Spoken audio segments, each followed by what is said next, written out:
What if I told you an ancient drum could call a real storm, and that people still whisper its name today?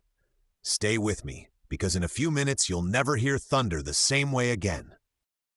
In this video, you'll discover how one sacred drum was said to awaken the sky, the rules of its forbidden rhythm, and the terrifying night someone broke those rules.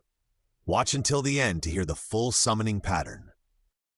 Picture a small fishing village on a rocky coast, long before electricity, where people watched the horizon to guess tomorrow's weather. No apps, no forecasts, only the color of the clouds and the whisper of the wind. In this village, storms meant survival. Heavy rain filled their jars, rough waves brought fish closer to shore. But too much wind could erase the village in a single night, so storms were feared and welcomed at the same time. At the heart of their belief was an ancient drum, carved from a single tree and stretched with sacred hide. They said its sound could speak directly to the clouds, like a voice the sky could not ignore. The village elders guarded it carefully. Only during droughts, when wells were dust and lips were cracked, would they carry the drum to the cliff and play the summoning rhythm passed down for generations. The rules were strict: never beat the drum in anger, never play alone, and never ever finish the rhythm on the last roll if thunder was already answering. Stop too late, they said, and the storm would wake up hungry. To outsiders, it might sound like superstition, but for the villagers, the pattern of sound and storm seemed undeniable. Every sacred performance was followed by heavy, life-saving rain within hours. Coincidence or something else? One season, the village faced the worst drought in memory. The ground cracked, boats stuck in the sand, fish gone. The elders refused to use the drum too often, afraid of angering the spirits behind the clouds. Among the villagers was a young drummer, eager and impatient. He had learned every sacred rhythm, but the elders never let him lead the storm ritual. To him, the drum was a tool they were too afraid to use properly. Late one night, as the village slept and the air burned with silent heat, he slipped into the hut where the drum rested. No guards, no elders, only the soft creak of wood and the faint smell of dust and salt. He told himself he was saving everyone. Just a small storm, just enough rain. He sat before the drum, closed his eyes, and remembered every beat the elders had ever allowed him to play, and the one pattern they had forbidden. The first strike echoed through the hut like a crack in dry earth, deep, round, and low. The air seemed to thicken. Dust rose from the floorboards in slow spirals, as if the sound itself had weight. Outside, the sky was still clear, but with each beat, a faint ring of clouds formed over the sea, spinning slowly, like something waking up and trying to remember how to move. The horizon darkened in steady pulses. Inside, the rhythm grew more complex. 3 slow beats, then a quick roll, then a single sharp strike. The pattern the elders had always cut short. Tonight, he kept going, fingers trembling but refusing to stop. Wind slipped under the door like a curious animal.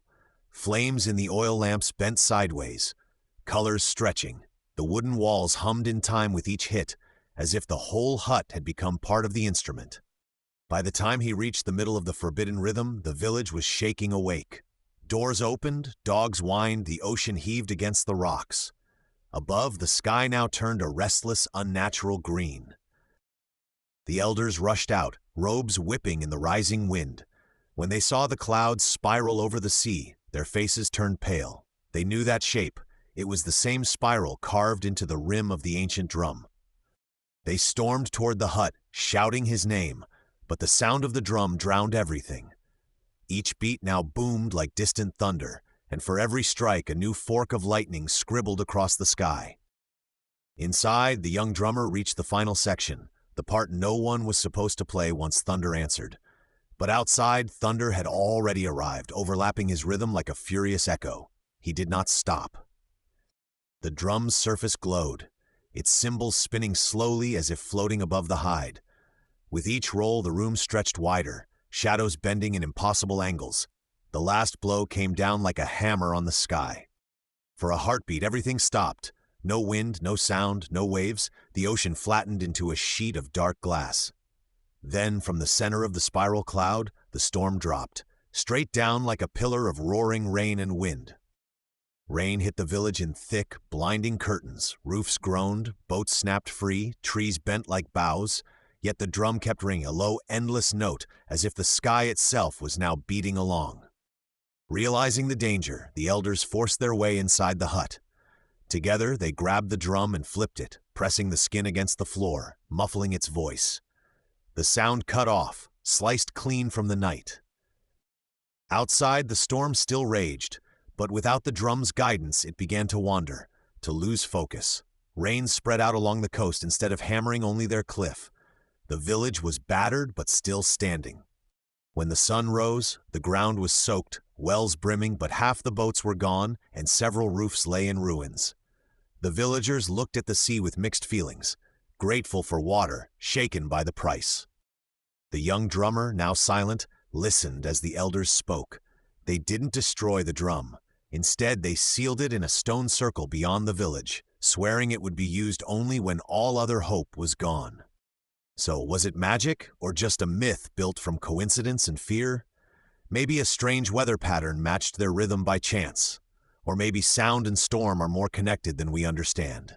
What do you think? Here's the rhythm the legend warns about. 3 slow beats, a rolling storm of taps, and one final strike that must never land once thunder answers. Next time you hear a storm coming, listen closely and maybe don't tap along.